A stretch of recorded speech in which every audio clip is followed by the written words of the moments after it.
Welcome back to the channel, and thank you so much for everybody who watched last week's video for our solar and battery upgrade.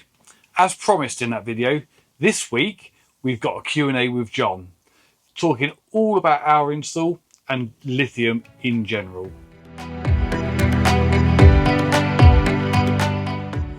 That is the install fully completed, done and dusted. Thank you very much, John. No worries. To start with, could you just give us a quick overview of what you've done to the van?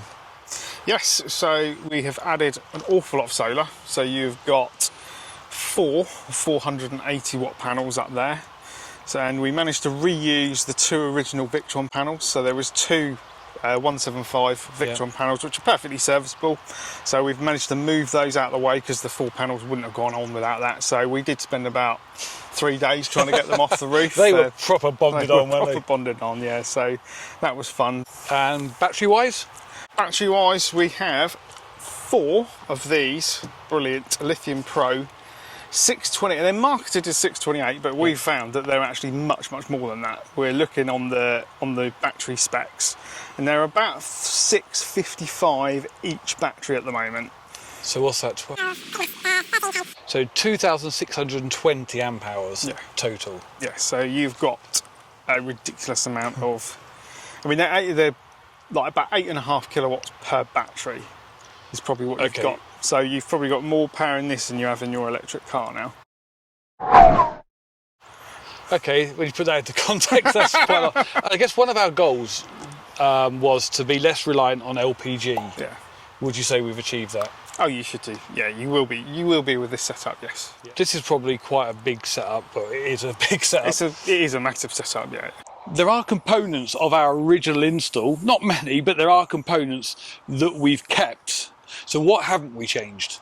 So we haven't changed this. This is the combination inverter charger. It's very similar to the Victron Quattro actually. It's got basically 4 inputs and 4 outputs. But this is actually an incredibly good inverter, and this was brand new before you even bought the van. So really, this is the main reason why we actually kept this and just patched the system onto that rather than just rip everything out and replace with Victron. So I guess the key point there is you don't always have to rip everything out and start again. If you've got quality components that do the job, you can work around that. Like the solar panels, there was nothing wrong with them. So they were reinstalled and put to good use. They're already on the van. They work very well. We've already done a performance test on them, so there's no point throwing them away. You know, it's very difficult to recycle solar panels, so it's better for them to actually stay up there and actually do a job. So normally I would go 24 volt for a system this size. However, again, because we've got this, there's no point really in ripping it out. We can add to it and use the original system that's there. If you've got a Concorde, you're very likely, unless you've had a brand new system installed, to have Master Volt. Yeah, Master Volt is generally what Concordes come with. Yeah, and so this can be used and worked around if need be. Yes. One thing I did notice, John, on the Master Volt side is the display inside isn't great. Yeah.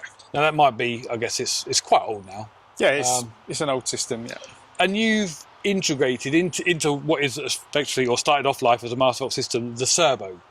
Yeah, so rather than try and get more Master Volt stuff, because I think eventually, if this ever goes wrong, you're probably going to swap it out for Victron anyway, because you're used to the Victron architecture, you're used to the Victron software.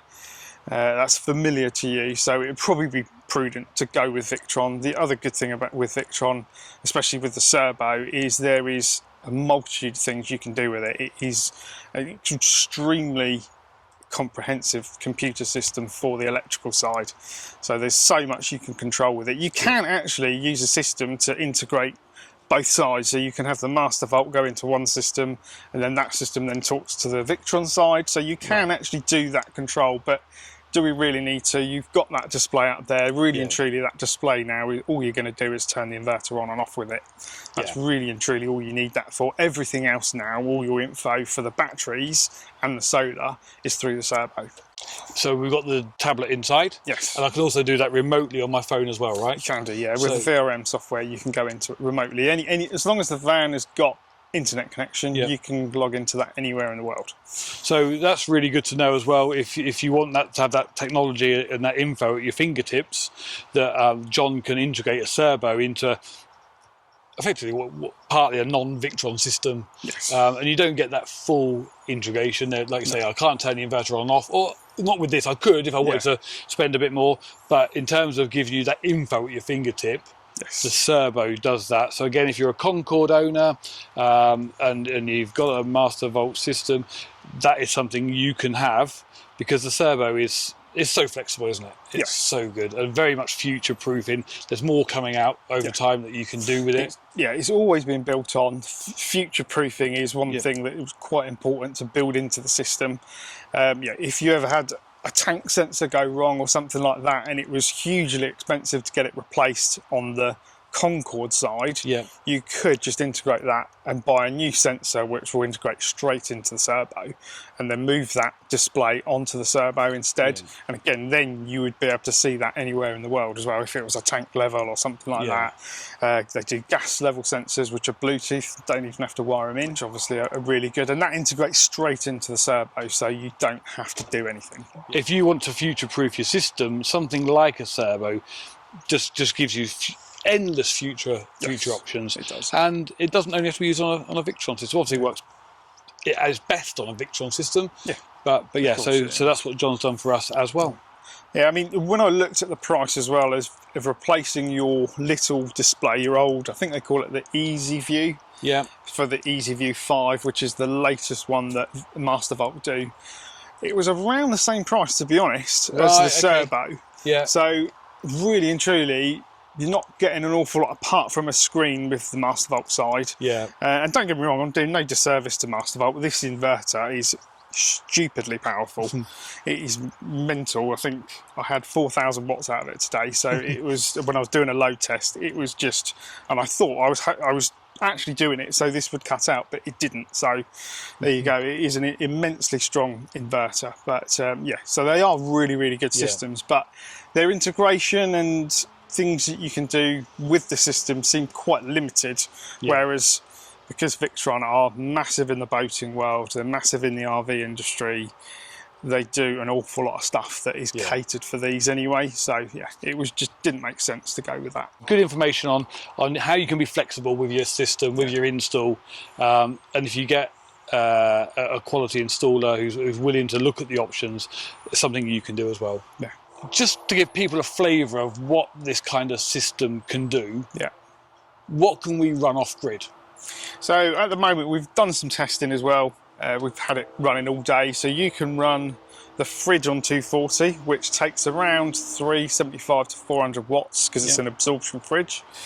You are running your air conditioning at full pelt, one of the air conditioning units at full chat, which is about 1,000 watts as well.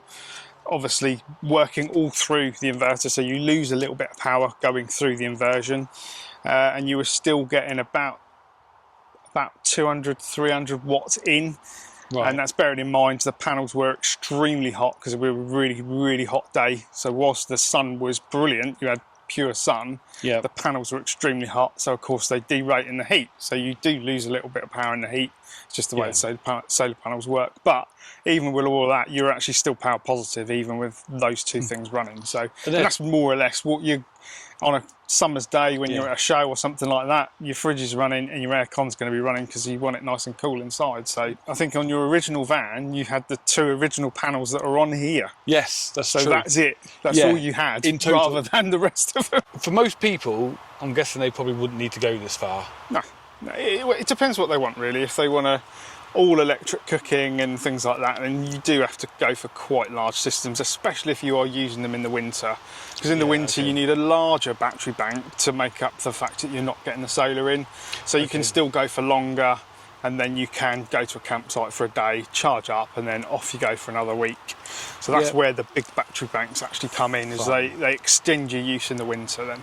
That makes sense. And if someone wanted a system that gave them that more off-grid capacity, Is there one element that's more important than the other, i.e. the solar or the battery, or is it really a whole system where you've got a good balance between the two? You want a balance really in the system. You want as much as you can with everything really.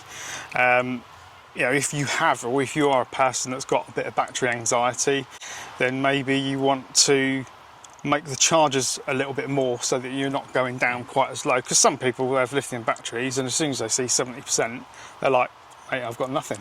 I've got nowhere to go." But the thing is with lithium is you can literally take them all the way down to 10%. Even if you used them from 10 to 30% and used it like that for its whole lifetime, the batteries would still last about 6 or 7 years. Wow. Okay. So it doesn't really matter where in the range you are. Okay, that's superb. And some people are scared of lithium, right? You hear all these horror stories. Yeah.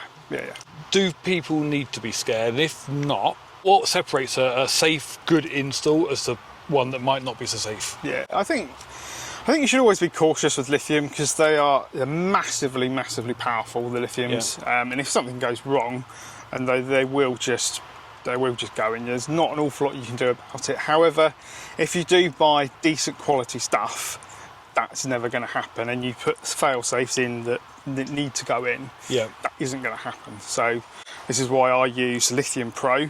There's actually only 3 suppliers I use at the moment. That's Roma, Lithium Pro and Victron batteries themselves. And that's it. Those are the only companies that I will use. I will not use anybody else's batteries. A lot of people, they tend to go for the cheapest. Yeah. And what's the danger with that? The danger is the cheaper batteries probably haven't had the research and development that these batteries have.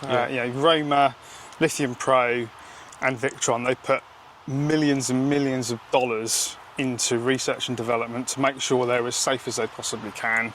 Whereas the cheaper ones, they just come out of a Chinese factory and that's it. And if something was to happen, the Chinese factory would just shut the doors and come open up under a different name, and then the batteries would be called something different, which is what you do see quite a lot. Okay. And with Lithium Pro specifically, what would you say are the key features of those batteries that put them up in that elite list of a very short list of 3 that you would install? I think the difference with the Lithium Pro is they're not scared to open their batteries. Like most companies won't let you see inside the batteries, whereas I think when I went to one of the Warner shows, when I went to the stall of Lithium Pro, they literally had the battery case open. You could see the cells, you could see the BMS, battery management system, all the cabling. Not many companies will show you that because they don't want you to see it because they're embarrassed. They don't want you to see inside because there's nicked cables. The cables are too small generally. These are just much safer, and they are also type approved as well. Type approved means that these have been tested to make sure that nothing will interfere with any electronics on the vehicle. Right. So any of the ABS, any of the traction control, any of the forward-facing cameras, radar, anything like that, these will not do it. The Romas are the same. Victron batteries are also tested to that standard as well. All the cheaper ones, generally the cheaper ones, are not tested to that standard. Again, because it's expensive to test them. So of course they just skip that step and just give you a cheaper battery. However, if something goes wrong, and that battery was to cause something else on the vehicle to go wrong, then you might get into insurance issues and all sorts of things. Okay, that's really good advice. So if you're thinking about an install, I guess cheap and cheerful doesn't always win. Really look into the batteries, and I guess the installer as well, cable sizes, fuse ratings, quality of fuses as well. There is a lot of cheap imitation fuses and stuff on the market, but again, I only get the fuses from reputable places, Blue Sea, some of the other manufacturers as well. I mean, you might be able to see we've got T-class fuses in here. These are from Aegis, and they're very much the same as Blue Sea. Really good quality. Again, tested to the ends of the earth, really. Tested to absolute destruction, which is where a lot of the other stuff. A lot of the copies, they're not tested at all. They literally just take a component, copy it, might not use the same equipment, and then just throw it out. They don't even test it. So it could just... You just don't know what's going to happen, to be honest. I guess that's where your horror stories come from. So we have to separate a good quality product and a great install gives you a very safe system. cheap components, maybe not a great install, potentially gives you a problem. And that's where these horror stories come from. So if you're looking at lithium, I guess the two main points there are get a very reputable installer and get yourself make sure that installer actually is going to install quality components. And if you do want an install, LBB Electrical would be my go-to place, so give this guy a call, because I don't let anyone work on my van, very few people, and John spent a lot of time doing this install. Thank you very much, John. No worries. Right, let's get down to your questions. Before we start though, it probably goes without saying, I'm not a qualified electrician or an expert by any means on this, so please verify and double check for yourself anything I might say. I would recommend probably reach out to John directly, especially if you want any advice or quotes regarding something on your van, but we'll answer the questions specific to our install.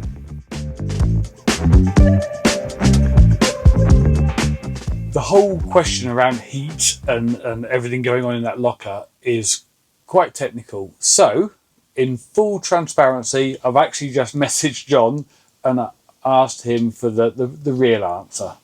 And this is what he says. The batteries themselves don't really produce much heat, as they never worked hard due to the load being shared across all four. If we maxed out the inverter, which is actually in a different locker anyway, at 235 amps, you're only pulling 59 amps from each battery, so it's not even breaking a sweat. It won't really generate much heat at all. The majority of the heat does come from the MPPT controllers, and these work at 100% up to 40 degrees. Once it goes above 40 degrees C, they automatically derate to reduce the temperature if needed. And John's then gone on to say the fans don't really work unless the fans have got some way to blow the hot air too. So if you're just blowing the hot air around the locker, you're not actually doing any good. What you could do if there was an ongoing issue with the temperature is fit some IP rated vents into the door locker themselves. Might not look too pretty, but that would be a way of extracting some of the heat out of the locker. But for now, because of the setup, because the inverter's in a different locker, the batteries aren't generating much heat themselves, we're quite happy that there is not going to be any excessive heat in that locker. We do have a temperature sensor that's actually part of the master volt system that is in that locker and feeds up to the master volt display in the Concorde anyway, so we can keep our eye on the temperature within the locker itself. So we've had another question along a very similar theme to do with the temperature in the battery compartment, and I'm going to stick to my reading the response out. Again, quite technical, so I thought I would go straight to John. There's multiple temperature sensors in that locker, and they're all monitored and logged via the servo/VRM. Victron's MPPTs all have passive cooling and are specifically designed that way. Whilst you can undoubtedly improve efficiency by adding active cooling, it's unlikely to make a difference until the MPPTs get to 40 degrees C. At this temperature they will automatically derate, thus regulating their own temperature. That's kind of what we mentioned before. John's dialed in and looked at the logging of the temperatures in the battery compartment, and so far it's not even got anywhere close to 35 degrees, so we're doing okay, bearing in mind how hot it's been as well. So that kind of wraps up the whole question around the temperatures in the lockers where the batteries, MPPTs and the inverter is. It's all covered, and the servo is monitoring the temperatures. Charging our electric car off of the motorhome since the upgrade has been done is definitely possible. We'd have to use the granny charger, so it would not be quick, but the granny charger is not quick anywhere. And that would obviously, if you've got an electric car, you'll know, just use a standard 3-pin plug at 230 volts, and it would be slow as you like, but we have the capacity to do that. I'm pretty sure if we had a nice sunny day, we had obviously all our solar working, we had the 400 watts ground array solar working as well, I'm pretty sure we could pretty much charge it from empty to full. I mean, it would take everything we've got, but we could give it a full charge. That's pretty impressive for a fully electric car. But it could very easily top it up if you needed to put an extra 10% or something in to get you somewhere. No problem at all.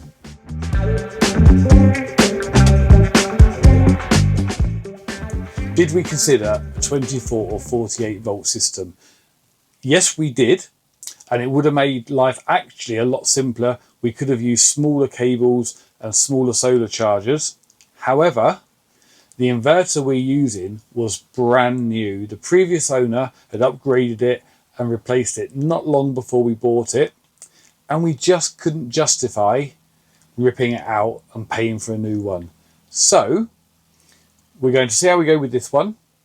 And the system has been designed by John in such a way that if we want to change that inverter, probably for something like a Victron Quattro, we can switch to a 48 or 24 volt system pretty easily. It's just really the fact that the inverter was brand spanking new and we just couldn't bring ourselves to rip it out really.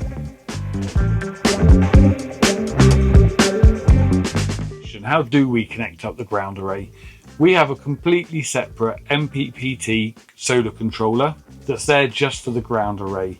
We have tails that come out, the flexes that will then plug straight into the solar panel, and that controls the solar charge from the ground array whenever we're using it. When we're not using it, those cables get called up and packed away somewhere safe and tidy, and it has no impact on the solar on the roof.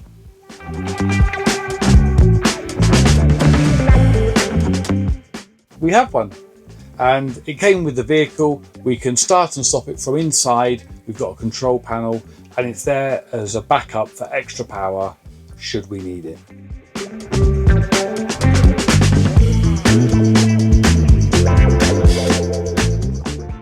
So once again, thank you so much for your questions.